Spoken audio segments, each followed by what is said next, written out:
салом, ахбори озодӣ аст ва ман хиромон бахозода. сархати хабарҳо аз ин қарор аст. Сардабири нашрияи Пайк дар вилояти Хатлон ба додситонии ҳул ва дастгоҳи президенти Тоҷикистон аз фишор болои кормандонаш шикоят кардааст. Поз милисаҳо ба хона рафта даъватномаи комиссарияти ҳарбӣ буд. наврасе ки бо кӯмаки омӯзгораш аз дандони хирс наҷот ёфт, мегӯяд муолиҷааш хуб пеш меравад. бензопиларо гирифтам, давидан, баъд хирс гирифт. орзуҳои шикаставу сарнавиштҳои пурфоҷиа, даҳҳо паноҳҷӯ дар талоши зиндагии беҳтар вориди Аврупо шуда ба соҳили мурод нарасиданд. Сардабири Пайк, як нашрияи маҳаллӣ дар вилояти Хатлон, дар нома ба додситонии кул ва дастгоҳи президенти Тоҷикистон аз фишор болои кормандонаш шикоят кардааст. Дар нома гуфта мешавад, ки мақомоти маҳаллӣ ба нашрияи чопи кулоб аз ҳар роҳ фишор меоранд, то онҳо аз гуфтани камбудиҳо худдорӣ кунанд. Мақомот ин интиқодҳоро рад мекунанд. Тафсилот аз ҳамкорам маҳмуҷон раҳматзода. Сардабири Пайк, як нашрияи маҳаллӣ дар Хатлон, дар як нома ба додситони кул ва дастгоҳи президенти Тоҷикистон аз фишор алайҳи кормандонаш хабар додааст. дар номаи сармуҳаррири Пайк, Аҳмад Иброҳим гуфта мешавад, ки мақомоти маҳаллӣ аз ҳар роҳе фишор меоранд, то онҳо аз гуфтани камбудашон даст кашанд.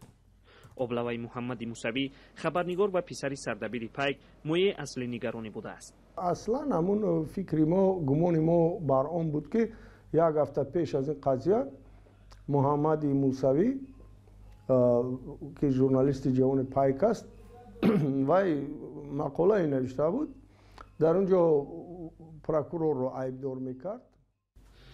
Сардабири Пайк мегӯяд ҳамин мақола хашми на додситон, балки сардори милисаи шаҳрро овардааст. ба иддаои Сардабир, шуруъ аз 3 ноябр кормандони милиса дар ҷустуҷӯи Муҳаммад шуданд. барои пайдо кардани Муҳаммад, кормандони милиса 3 маротиба ба хонаи Аҳмад Иброҳим мераванд. 2 бор ба хонаи мо милисаҳо зада даромаданд ва ман гашта омадам. дуюм бора вақте ки ба кор омадам, поз милисаҳо ба хона рафта даъватномаи комиссарияти ҳарбӣ бурданд. баъди ҷустуҷӯ ва додани даъватнома ба Муҳаммади Мусавӣ, ӯ худ ба комиссарияти ҳарбӣ ҳозир шудааст. Муҳаммад мегӯяд, ки яке аз чашмонаш бемор аст ва аз комиссия даъват нагузашт, вале ба гуфтаи ӯ сардори милисаи шаҳр пофишорӣ мекунад, то хабарнигор ба артиш биравад. гуфтам ба ӯ ки духтур ташхис монд, ки намешавад, баъди 5 моҳ табобат мегирад, баъд меравад. духтури чашмро 1 маротиба не, 2 маротиба не, 4 маротиба ба наздаш даъват мекунад. ман намедонам чӣ суҳбат кард бо ӯ ва чӣ гуфт бо ӯ, ки Муҳаммади Мусавиро пас аз ташхис аз бинои комиссарияти ҳарбӣ раҳо мекунанд. Аҳмад Иброҳим мегӯяд, дар робита бо рафтори кормандони милиса мақола навишт ва хашми сардори шуъбаи корҳои дохилаи шаҳрро ба бор овард. ӯ гуфт, Файзулло Нозимзода, сардори шуъбаи вазорати корҳои дохилаи Кулоб, ӯро ба утоқи корияш даъват ва таҳқиқ кардааст. ман дарак надорам, ман коре накардам, шумо дурӯғ навистед, ман шуморо фалон мекунам, ин хел мекунам, он хел мекунам, хеле таҳдид кард. аммо Файзулло Нозимзода, сардори шуъбаи вазорати корҳои дохилаи Кулоб, дар суҳбат ба радиои Озодӣ гуфт, нисбат ба журналистони маҳаллӣ ҳеҷ гуна фишор наовардааст. ба гуфтаи ӯ, журналист ва писари Сардабири Пайк бо даъватномаи комиссарияти ҳарбӣ ҳозир нашуд. аз ин рӯ барои оварданаш кормандони милиса сафарбар шуданд. рӯзноманигор ин посухро ғайривоқеӣ меномад ва мегӯяд, бо гузашти беш аз 1 моҳи даъват ба артиш, чаро сардори пулис маҳз пас аз нашри мақолаи интиқодӣ ба суроғи писари ӯ омаданд. ӯ бовар дорад, ки ин як роҳи қасос аз рӯзноманигорон ба хотири фаъолиятҳояшон аст. дар гузашта ҳам нашрияро барои мақолаҳои интиқодиаш аз утоқи корӣ маҳрум ва аз сӯи хадамоти оташнишонӣ ва додситон ҷарима кардаанд. ҳоло ин нашрия наздики 10 сол боз дар шаҳри Кулоб фаъол аст. ин ҳафтанома ягона нашрияи мустақил дар вилояти Хатлон дониста мешавад. маҳмуҷон раҳматзода, Озодӣ, Кулоб.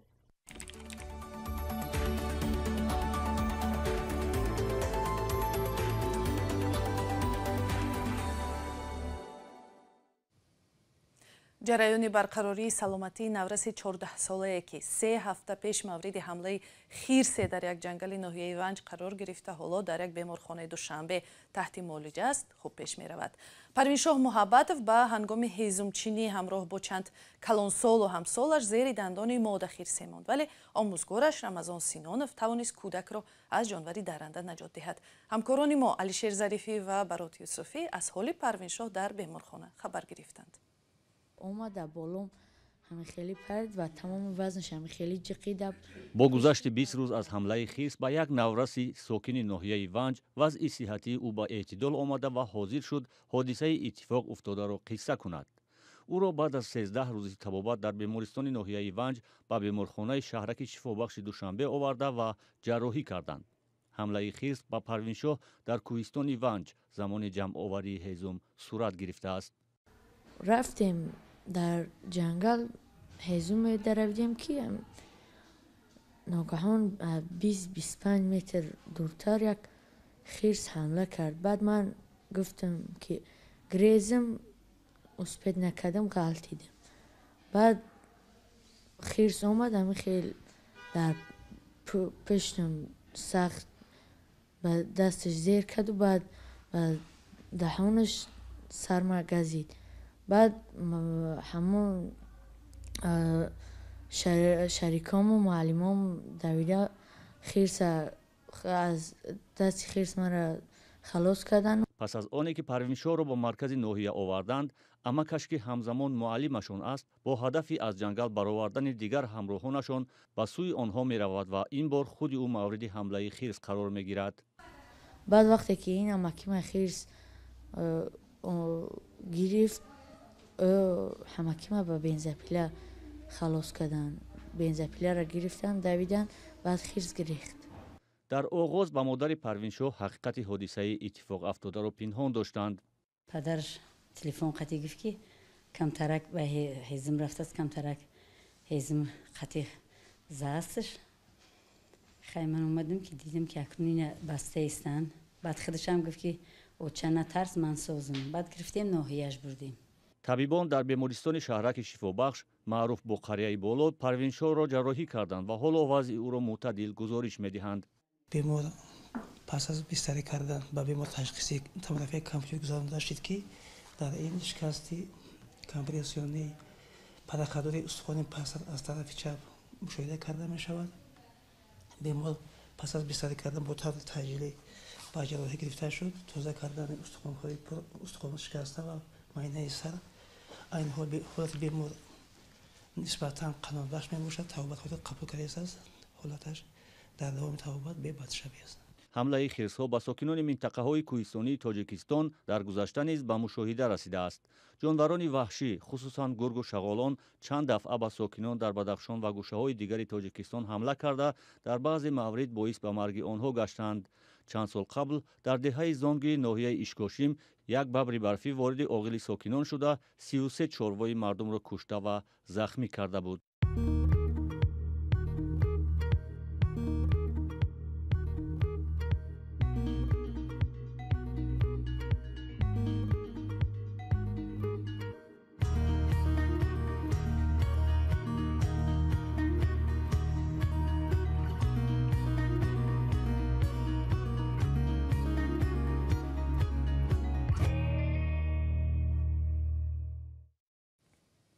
дар 6 соли гузашта беш аз 1.5 миллион муҳоҷиру паноҳҷӯ аз кишварҳои Осиё ва Ховари Миёна худро ба Аврупо расониданд ва талош барои расидан ба зиндагии беҳтар ҳанӯз ҳам идома дорад.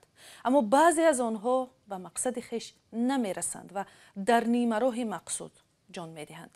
мақомоти Сербистон гуфтанд дар роҳи расидан ба Иттиҳодияи Аврупо 68 нафар ҷон доданд, вале эҳтимолан шумори қурбониён зиёдтар аз ин бошад. гузориши Тоҳири Сафарро мебинем. охирин истгоҳ барои паноҳҷӯёне ки ба мақсуд нарасиданд инҷост. дар ин оромгоҳи Сид дар Сербистон шумораи қабрҳои паноҳҷӯён зиёд мешавад. نمیشناسم همه مهاجر هستن دیگه از کشورهای شاید همه مهاجرن شاید کشورهای خودمونن دیگه مهاجرت کردن اومدن تو رامون سخته دیگه اینا رو میبینی واسه ما هم سخته مثلا ما میخوایم بریم فکر این میکنیم مثلا بمیریم حالا اتفاقی واسه بچه داریم بیش از 1.5 میلیون پناهجو از سال 2015 تا حال از راههای بالکان گذشتند. اکثر آنها آرزو داشتند به اروپا برسند، اما نه همه به مقصد رسیدند. مقامات صربستان مرگ 75 پناهجو را در سالهای اخیر ثبت کردند، اما باور می‌رود تعداد جانباختگان بیشتر از این باشد، زیرا جسدهای بعضی از آنها ناپدید شدند. راهی خیلی دشوار بود. وقتی به قله کوه رسیدیم یکی از دوستان پایین افتاد. وقتی نزدیکش رفتیم جان داده بود. چندی از دوستانم عکس گرفته به خانواده‌اش فرستادند. برگرداندن جسد به کشور ناممکن بود. برای همین همانجا دفنش کردیم. در اطراف گورش سنگ گذاشتیم، برایش دعا کردیم و بر راهمان ادامه دادیم. واقعا خیلی سخت گذشت.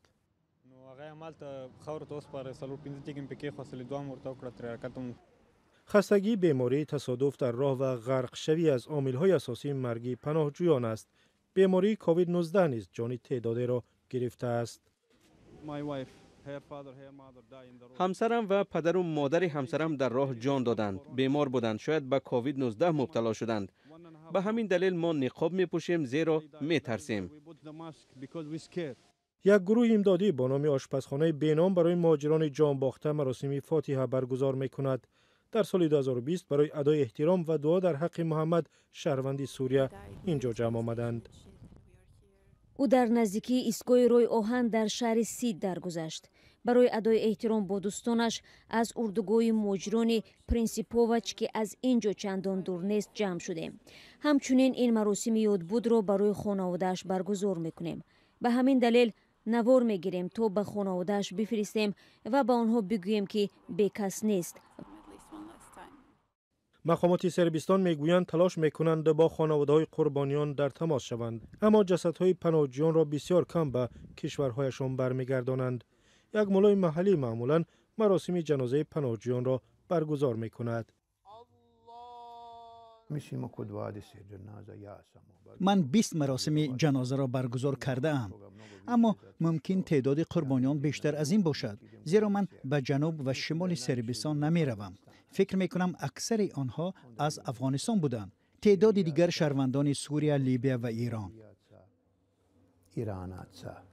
هزاران پناهجو در اردوگاه و مرکزهای دیگر در صربستان زندگی می کنند، چون مرزهای اتحادیه اروپا برویشان بسته است. با وجود این، پناهجویان و مهاجران زیاد جان در کف از تلاش برای رسیدن به زندگی بهتر دست نمی کشند. در باغ جانوران شهر سیوداد خوارس واقع در شمال مکزیک یک پلنگ نادری بنگالی یک باره 4 بچه به دنیا آورده است. تولد بنگالی ها را حادثه نادر مینامند، چون که این نوع جانوران در عالم وحوش خیلی کم باقی ماندند. همکارم شهلای گلخوجه گزارش می‌دهد. 4 بچه پلنگ بنگالی در اول ماه اکتبر امسال در باغ جانوران سنخورخه در شهر سیوداد خوارس نزدیک به مرز امریکا به دنیا آمدند. به گفته پرستاران، نوزادان سالم بوده خوب به وایه میرسند. فعلا جنس پلنگ بچه ها معلوم نیست، زیرا مادرشان آنها را همه جانبه حمایت کرده هنگام نزدیک شدن بویتران غوریش میکند. تولد پلنگ بچه ها برایمان خبری خوش است. این به آن معناست که زندگی جانوران در باغ ما خوب میگذرد. به زودی خواهیم فهمید که چند نر و چند ماده به دنیا آمده است. پلنگ‌های بنگالی در هندوستان، نپال، بوتان و بنگلادش به سر میبرند. پلنگ‌های بنگالی در زیر خطر نابود شوی قرار داشته در عالم وحوش نه بیشتر از 2,500 سر حساب شدند. یک مقام بلندپایه سازمان جهانی تندرستی شبهه کرد که در ترکمنستان کرونا وجود ندارد. کاترین اسمولوود گفت که از نظر علمی امکان ندارد که ویروس در ترکمنستان گردش نداشته باشد، در حالی که در کشورهای همسایه آن وجود دارد. و اخباری بیشتر از این را در سامانه آزادی و شبکه‌های اجتماعی فیسبوک، ادناکلاستیکی و توییتر پیدا کنید.